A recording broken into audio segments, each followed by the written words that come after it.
করিনি। এইভাবে আমাদেরকে রাস্তায় নামতে হবে প্রিয় আজহার ভাইয়ের মুক্তির দাবিতে। আমরা বাধ্য হয়েছি। আজহারুল ইসলাম সাহেব কবে মুক্তি হবেন সুস্পষ্টভাবে জানতে চাই সরকারের কাছে। আমরা ভদ্র, কিন্তু আমরা বোকা নই। আমাদের ভদ্রতার এই উপহারকে কেউ যেন দুর্বলতা মনে না করেন। তার মুক্তি না হওয়া পর্যন্ত এই সমাবেশ প্রথম নয়, শেষ নয়। সমাবেশ, বিক্ষোভ, আন্দোলন অব্যাহত থাকবে। বাংলাদেশ জামাত ইসলামের তৎকালীন ভারপ্রাপ্ত সেক্রেটারি জেনারেল, বাংলাদেশের সবচেয়ে বড় মজলুম জননেতা জনাব এটিএম আজহারুল ইসলামের মুক্তির দাবিতে আয়োজিত এই জনসমুদ্রের সম্মানিত সভাপতি, মঞ্চে বসা নেতৃবৃন্দ, আমার সামনে উপস্থিত ঢাকাবাসী, নেট দুনিয়ার সুবাদে সংযুক্ত প্রিয় দেশবাসী, আমি মহান আল্লাহ রাব্বুল আলামিনের শুকরিয়া আদায় করার পাশাপাশি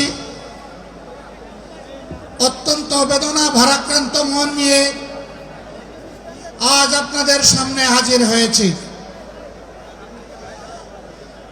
আপনারা সাক্ষী, 2009 সাল থেকে শুরু করে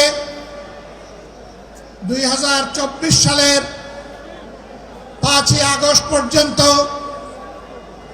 বাংলাদেশ আওয়ামী ফ্যাসিবাদের কবলে ছিল। ফ্যাসিবাদ প্রতিপক্ষ সংগঠন হিসাবে তার প্রথম হিংস্র থাবাটি বিস্তার করেছিল বাংলাদেশ জামাতে ইসলামের উপর। সকল শীর্ষ নেতৃবৃন্দকে এক এক করে তারা বন্দী করেছিল। প্রথম দফা বন্দী হওয়ার পর প্রিয় সংগঠন এটিএম আজহারুল ইসলামের উপর সেই সময়ের গুরু দায়িত্ব তুলে দিয়েছিল। ভারপ্রাপ্ত সেক্রেটারি জেনারেল হিসাবে সংগঠনকে তিনি নেতৃত্ব দিচ্ছিলেন। পথের কাঁটা সরানোর জন্য বাকিদের ধারাবাহিকতায় ষড়যন্ত্র অব্যাহত রেখে তাকেও গ্রেফতার করা হলো। এক এক করে 13টি বৎসর অতিবাহিত হয়েছে। কারাগারের অন্ধকার প্রকোষ্ঠে তিনি আছেন। এখনো তিনি মুক্ত হননি। বাংলাদেশ ফ্যাসিবাদ থেকে মুক্ত হলো। আমাদের প্রশ্ন, ফ্যাসিবাদের সবচেয়ে কঠিন সাক্ষী আজহারুল ইসলাম সাহেব মুক্ত হলেন না কেন? কোন জিনিস তাকে এখনো আটকে রাখতে বাধ্য করেছে? কেন এই বৈষম্য? আমরা তো নিজের থেকে অন্যান্য নেতৃবৃন্দের মুক্তির দাবি জানিয়েছিলাম। এই উদারতা আমরা দেখিয়েছিলাম, উদারতা আমরা দেখিয়েও যাব। কিন্তু আজহারুল ইসলাম সাহেব কবে মুক্তি হবেন সুস্পষ্টভাবে জানতে চাই সরকারের কাছে। আমরা তো চাইনি, কল্পনাও করিনি এইভাবে আমাদেরকে রাস্তায় নামতে হবে প্রিয় আজহার ভাইয়ের মুক্তির দাবিতে। আমরা বাধ্য হয়েছি। আমরা স্পষ্ট বার্তা দিতে চাই, তার মুক্তি না হওয়া পর্যন্ত এই সমাবেশ প্রথম নয়, শেষ নয়। সমাবেশ, বিক্ষোভ, আন্দোলন অব্যাহত থাকবে।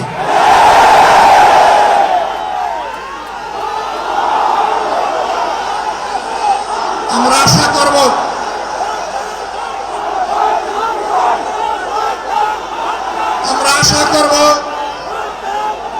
সরকার শুভবুদ্ধির পরিচয় দেবেন। এক এক করে বাকি মজলুমদেরকে যেভাবে মুক্তি দিয়েছেন, সর্বশেষ মজলুমটাকেও দেশবাসীর বুকে মুক্তি দিয়ে ফিরিয়ে দিন। তার জীবনের যে 13টি বছর হারিয়ে গেল, এগুলা কেউ ফিরিয়ে দিতে পারবেন না। আর 13টি মিনিট তিনি জেলের ভিতরে থাকুন, আমরা তা চাই না। আমরা ভদ্র, কিন্তু আমরা বোকা নই। আমাদের ভদ্রতার এই উপহারকে কেউ যেন দুর্বলতা মনে না করেন। ভদ্ররা যখন শক্ত হয়, তখন কি পরিমাণ শক্ত হতে পারে 15.5 বছর তা বাংলাদেশ দেখেছে।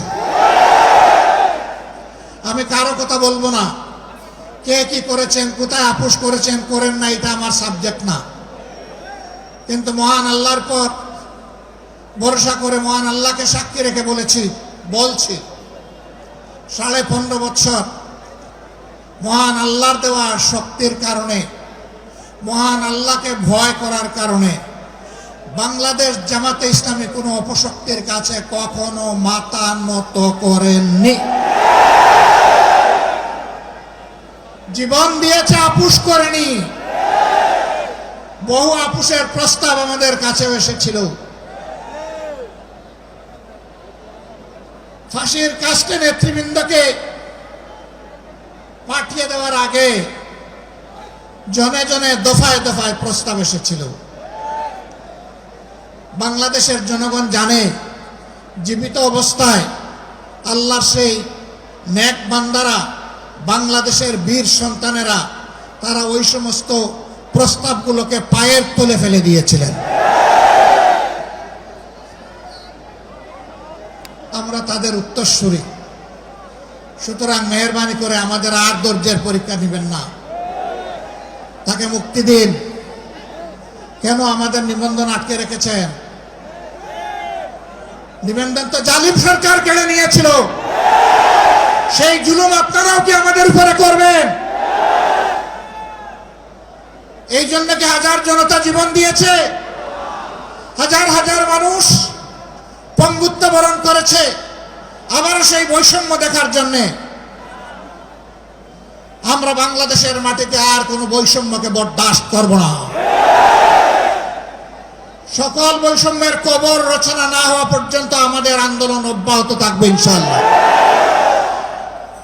আমি প্রিয় সহকর্মীদের কাছে জানতে চাই, 15.5 বছর জীবন দিতে যেমন ভয় করেন নাই, গুলির সামনে বুক পেতে দিতে ভয় করেন নাই, সর্বশেষ জুলাই আন্দোলনে শরিক হয়ে যেমন করে দেশপ্রেমের দায়িত্ব এবং দেশপ্রেমের প্রমাণ পেশ করেছেন, একটি মানবিক বাংলাদেশ, বৈষম্যহীন বাংলাদেশ গড়ে তোলা পর্যন্ত আপনারা কি একই লড়াই করার জন্য প্রস্তুত আছেন?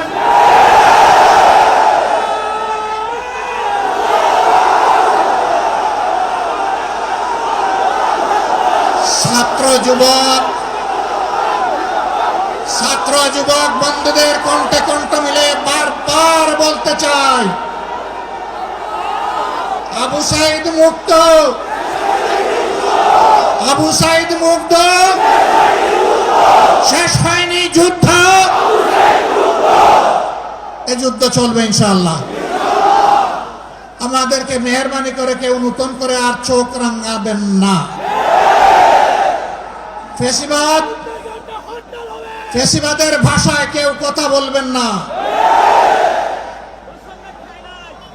কথা বলবেন রাজনীতিবিদের ভাষায়। আমরা ওয়েলকাম করব, অভিনন্দন জানাবো, সমালোচনা করবেন, চুমু দেব, কিন্তু চোখ রাঙাবেন না মেহেরবানি করে। এই সংগঠন কারো চোখ রাঙানোর পরোয়া করে না।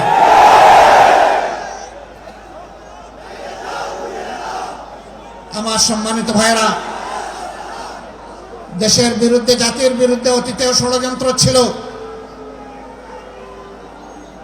ফ্যাসিবাদের পতনের পরেও ষড়যন্ত্র অব্যাহত আছে। এক এক করে আল্লাহ তাআলা সকল ষড়যন্ত্রকে ব্যর্থ করে দিয়েছেন। আমরা আশাবাদী, একটা ঐক্যবদ্ধ জাতি আগামীতেও সকল ষড়যন্ত্র আল্লাহর সাহায্যে ব্যর্থ করে দিবে ইনশাআল্লাহ। তাই আমার শেষ আবেদন, আসুন দল মতের ঊর্ধ্বে উঠে আমরা সব ধরনের ফেসিবাদের বিরুদ্ধে আমরা রুখে দাঁড়াই। আল্লাহ রাব্বুল আলামিন আমাদের ভাই এটিএম আজহারুল ইসলামকে অবিলম্বে সসম্মানে আমাদের বুকে ফিরিয়ে দিন। তাকে মুক্ত বাতাসে শ্বাস নেওয়ার তৌফিক আল্লাহ তাআলা দান করুন।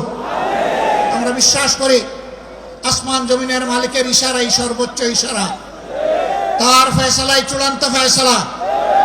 আমরা মহান রবের দরবারে সেই ফয়সালা কামনা করছি। আপনাদের সকলকে আজকের এই আয়োজন সফল করার জন্যে প্রিয় সংগঠনের পক্ষ থেকে আন্তরিক কৃতজ্ঞতা এবং মুবারকবাদ জানিয়ে আগত দিনের লড়াই সংগ্রামের রাজপথে আবারও সংগ্রামী ভূমিকা রাখার উদাত্ত আহ্বান জানিয়ে আমার বক্তব্য এখানেই শেষ করছি। আল্লাহ হাফেজ। বাংলাদেশ জিন্দাবাদ, বাংলাদেশ জামাত ইসলামী জিন্দাবাদ। আজহার ভাইয়ের মুক্তি চাই, দিতে হবে। আসসালামু আলাইকুম ওয়া রাহমাতুল্লাহ।